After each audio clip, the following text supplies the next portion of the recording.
اوسه رسول الله مبارک ته وی دا الله رسول استاد مرګري ځنی ولې او د مخامخ غر کې یو غار دی زما پکې واړو بچی دی نو ما خلاصه کا بچی مې وګیری چې پی ورکم بیا براش حضور پاک اوسه ته وی پتا سید باندې کله د خلاصه کوم بیا را نشي زما خونه د دې مرګري کله ما به پرې خې اوسه وته سمای وی داسې قسم به درته وخورم چې د ځمکې د پاسه او د اسمان لاندې به دونه مضبوط قسم بل نه قسم نه مراد مضبوطه خبره موږ ورته قسم وایو وی څه وی که زه واپس رانلم نو ما د الله د قیامت پر ورځ د حرام خورو په سب کې پاسه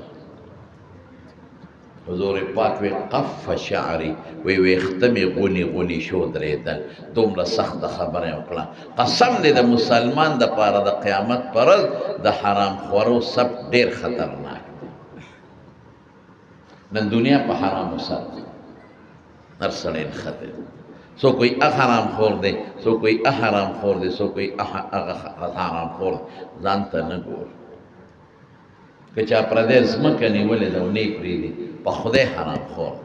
که چا پردی دکان قبضه کړی دی او په هغې کې سودا خرڅوي او نه یې پرېږدي ورته دا حرام خور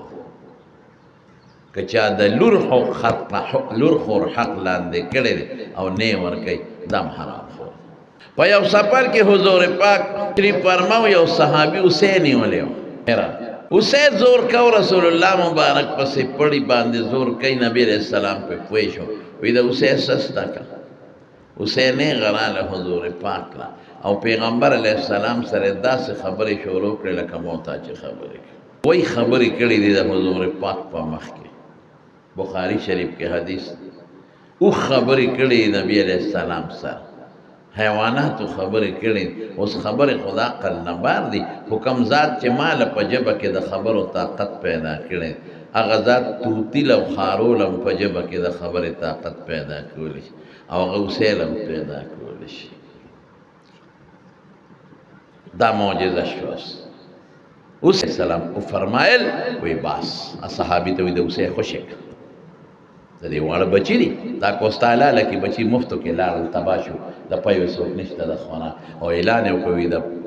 بیا به د بچو په ورځو کې ښکار نه کړي دې ته معجزه وایي د معجزې مقصد سره دا د پیغمبر د پیغمبرۍ دلیل لکه ترمذي جلد ثاني کې راځي یو سړی ته حضور پاک یو باندې سي ته د ایمان دعوت ورکړه مسلمان شه او تو استاد ایمان د پیغمبرۍ دلیل سره وی که دی غنچک ته اشاره وکړم ځمکې ته راکوشي بیا ورته اشاره وکړم بره لاړ شي ومن غنچک ته اشاره وکړه څانګه اوږدېده غنچک ویښله راغی بیا ورته اشاره وکړه غنچک واپس خپل ځای نه لاړ بانډیسي کلمې شهادت وی خدای مسلمان دقه رنګې قرآن شریف زمونږ د ښکلي مبارک پیغمبر معجزه ده نو خبرې پکې اوږدې دي خو مختصرا ما چې کوم آیت ولوست الله ټول انسانیت ته او ټولو پیریانو ته چیلنج ورکوي چې دی د قرآن په شان قرآن جوړ کړي بیا وی فأتو بعشر صور مثله مفتریات د لسو جوړ کړي بیا وی ان کنتم فی ریب مما نزلنا علی عبدنا فأتو بصورت یو سرکوټي صورت جوړ کړي فأتو بحدیث یو آیت جوړ کړي د قرآن شریف تر ننه پورې د دنیا کافران د مسلمان په خلاف دي د یو آیت او صورت برابرې جوړ نه کړی شو نه به یې جوړ کړي ولې قرآن معجزه ده د معجزې مثال څوک نشي پېژندلی دقه عظیم قرآن چې د الله کلام او د خدای خبرې دي په واسطه د جبریل علیه السلام راغلی دي محمد مصطفی ته راغلی دي ټول وایي صلی الله او د حضور پاک غټه معجزه ده او زمونږ د هدایت غټه ذریعه ده مونږ هغه امت یو چې د عظیم قرآن مونږ له خدای راکړی په قرآن به ایمان لرو یا فتبعوه اتباع کوئ او خپلو بچو ته او ځان ته به قرآن مخکې ږدو تلاوت به کوي انشاءالله کوو به که نه ټول به انشاءالله